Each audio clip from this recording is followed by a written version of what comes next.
सचिव गजाननजी भोकन, सराफा असोसिएशन माझ्याजवळचे सचिव.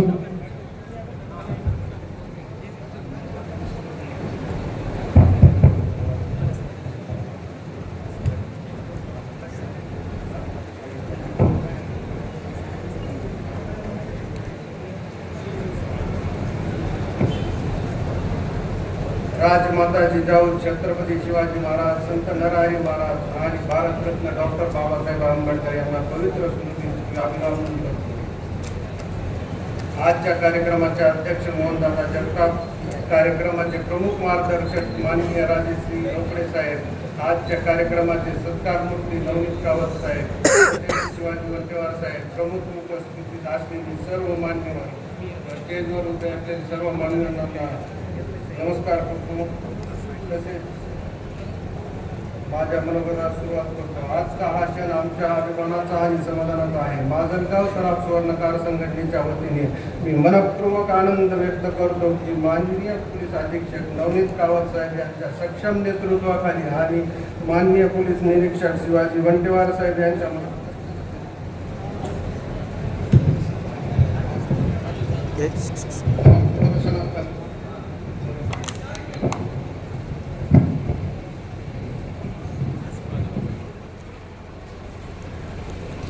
मार्गदर्शनाखाली स्थानिक पोलीस शाखेच्या माजलगाव ग्रामीण पोलीस स्टेशनच्या संयुक्त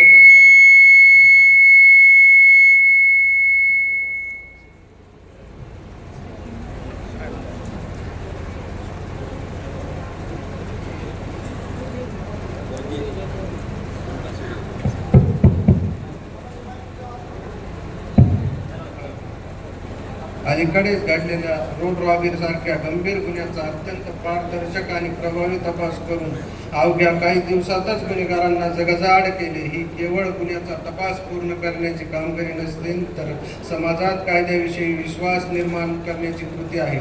अशा धाडसी, कर्तव्यनिष्ठ आणि प्रामाणिक पोलिसांचा सत्कार करण्याचा योग आम्हाला लाभला ही आमच्यासाठी सन्मानाची बाब आहे. व्यापारी बंधूंनो, या सत्कारानिमित्त मी एक अत्यंत गंभीर आणि संवेदनशील विषय नम्रपणे आपल्यासमोर मांडू इच्छितो. परंतु त्यापूर्वी माजलगाव सराफ सुवर्णकार संघटनेचे अध्यक्ष आदरणीय रामराजे रांजवन यांच्या कर्तृत्वाबद्दल मी मनपूर्वक कृतज्ञता व्यक्त करतो.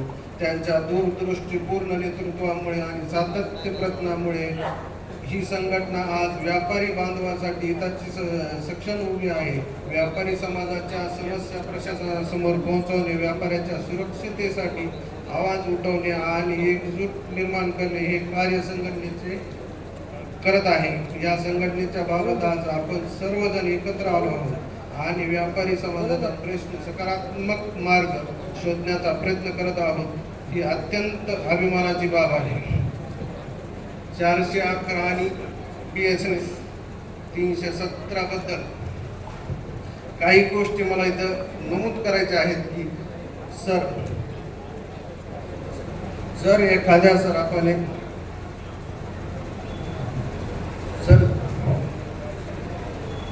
निर्देशन देतो की चोरी करून सोने विकतो आणि नंतर पकडल्या गेल्यावर स्वतःची सुटका करण्यासाठी सराफाचे दुकान दाखवतो. जर एखाद्या सराफाने जाणून बुजून सोने खरेदी केले असेल तर कायद्यानुसार त्याच्यावर कारवाई झालीच पाहिजे. याबाबत आमचे कोणतेही दुमत नाही. परंतु जिथे सराफाच्या व्यापाऱ्यांनी कोणताही दोष नसतो तिथे त्याने जाणून बुजून चोरीचे सोने घेतलेलेच नसते किंवा घेतलेले नसते तरी सुद्धा केवळ चोराच्या जबाबावर व्यापाऱ्यावर रिकव्हरी मागितली जाते.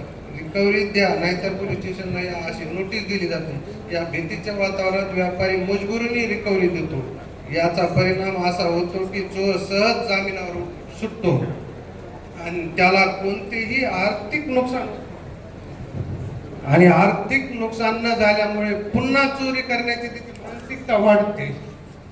ही गंभीर गोष्ट आहे. या आणि सराफाचे आर्थिक, सामाजिक आणि व्यावसायिक आयुष्य संकटात सापडते.